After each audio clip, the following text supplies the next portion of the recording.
Gen+1 in practice. Let's take a closer look. Well, I understand that Gen+1 isn't just about numbers and contracts. But in concrete terms, what are we talking about when you accompany a family like mine? Yes. And above all, Dad, how can this help us to move forward together without losing sight of our priorities? And us, the employees, and me as an external buyer. Where do we fit into all this? Excellent questions. Gen+1 approaches the transfer of a family business from a human and strategic perspective. Because a transition isn't just a legal or financial passage, it's a collective adventure where every relationship and every decision counts. Of course, the legal and financial aspects remain the means to support and optimize strategy. Gen+1 brings you tools for self-diagnosis, reflection, and planning to encourage exchanges, develop a shared vision, build your own transition plan together at lower cost, and intervene only where it's essential. The main perspectives? Let's start with the heart of the matter: the seller, the buyers, and the family. The seller is you, George. Your concerns, your retirement plans, your role after the transfer. The buyers, like you, Astera and Hudson, your preparation, your legitimacy, your vision.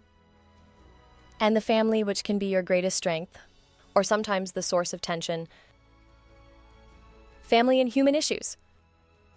Human, equity, and emotional challenges are usually major concerns that we don't know how to deal with, and too often we prefer to avoid them. A frequent strategic error that partly explains the high failure rate of transmissions. It's true.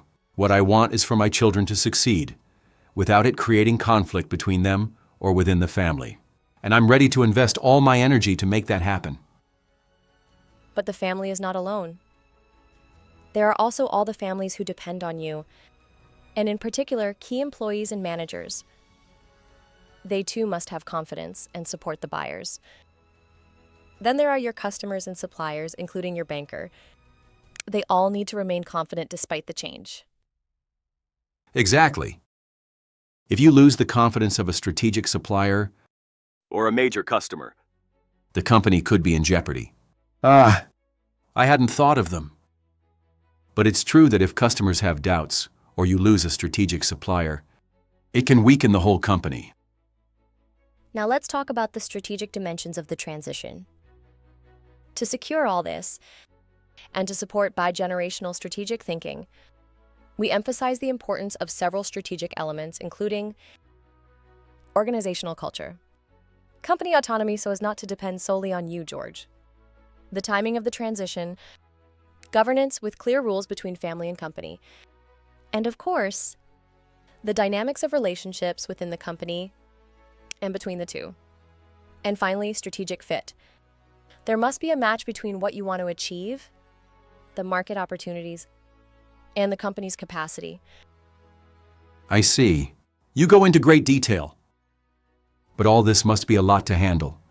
And I don't have much time because I'm still handling most of the sales. You have to see it as a puzzle, one piece at a time, over several years, and not something that you just botch up in a few months. Our tools and advisors are there to guide you step by step as needed. But beyond Gen+1, it's essential to surround yourself with outside experts, including your notary, tax specialist, financial planner, and accountant. So you're not just looking at the transfer, but also at the future of the company? Absolutely. Gen+1 is also about strategic coaching. There's the before, the transition involving the two generations, and the future as George gradually withdraws.